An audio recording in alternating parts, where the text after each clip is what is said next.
Welcome back. We're continuing our talk with Dr. Nishizaki about Generation Z, the newest, youngest people joining the workforce. Yeah, and we thought it'd be fun to hear from some of them. Let them speak for themselves. We've invited our interns, Gabe Glassman and also Natalie Pitlars, to join the conversation. So happy to have you all here with us in the studio now. Thank you so much. Thank you. Yeah. So you got to hear some of what we already discussed. What has been your experience now? Just, you can be fair, be honest with us, interning and joining into our little workforce. You know, it's been a lot of fun. Obviously, this isn't my first internship, and seeing how different and similar everything is, and where, like, as we're joining the workforce, we haven't really been introduced on what the job is like. We obviously hear from our teachers going up, it's like, oh, it's gonna be terrible. You have early mornings, late nights, and everything. But when you get there, but it's not like that at all. So I think where we have this negative connotation of work, but we're going into a field that we really like and enjoy. So I think that's the most important part of going into, that I've learned, is going into a field that you enjoy. Natalie, what are your feelings as you prepare to go out into the workforce? I am definitely excited. There's definitely some things that I feel like our workforce looks a lot different than, you know, say previous generations, with us being, you know, possibly graduating high school online, doing graduation online, or, you know, pre or after pandemic. There's a lot of, I would say, to have like an open mind going into the workforce and just having different views on going into it. With so many things being online, I'm glad that you brought that up. Most people, I would think, in Gen Z would want a job that's at least partially work from home, remote working. What are your thoughts on that? And I want to know from you, is that realistic for a goal for them to have? Well, I'd like to hear from them first. Yeah. What do you all think? I think in the times of COVID, we've actually seen a lot more remote jobs come up. Obviously, we weren't able to go into office. We had to be from our homes. We had to work from Zoom, Microsoft Teams, whatever, you name it. And that it's a blessing and a curse at the same time, because the curse is, you know, we have to be away from our teammates at work, but the blessing is we get to work from the comfort of our homes.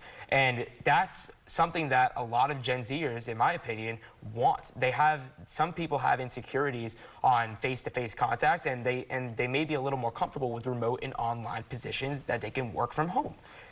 Do you think that maybe you get a little anxious having those face-to-face conversations or difficult conversations? 100%. I think Gen Z has a lot of like built-up anxiety and insecurity when it comes to talking to people, and that's something obviously that Gen Z, I believe, needs to work on. But I think it makes going into the workforce a lot less stressful with the option of being able to work from a computer instead of a cubicle. So getting those reps, right, of that face-to-face conversation would be helpful. Okay. Yeah, I would definitely say with going with a career or something that is online or at least virtually gives us the flexibility to even be able to travel or do things just remotely. It gives us a little bit more flexibility in our schedule as well.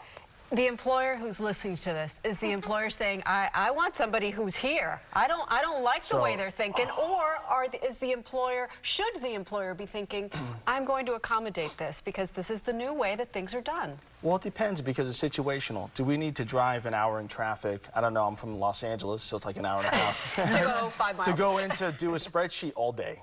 So thinking about that, but also being deliberate. It's going from a time mentality to a task mentality. So are we productive if we're in the office all day? Well, we need to have metrics to measure the accountability. So that's what I really think, is being flexible, and then also mentoring Gen Z, helping them, coach them through having difficult conversations and giving them the repetitions to get that interpersonal interaction. Yeah, and make the most of your internship. Even in my generation, like, just pick the brain of everybody, because you do have the benefit of having people of all generations in our office, you know, and doing that. I'm curious to know how, you know, mental health is such a big topic right now. So in our last seconds, because of everything that you've been through with the pandemic, because of the whole comparing yourself to everybody on Instagram your whole life. Right. And TikTok, right? And TikTok. TikTok 100%. Where are you guys as far as that? Do you think that has been a benefit or a detriment?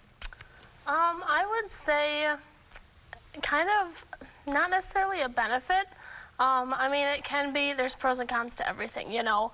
But I would definitely just say have an open mind, and for, you know, employers, have compassion. You know, it does take a toll, definitely. But just compassion, and to be able to, you know, communicate and work with each other.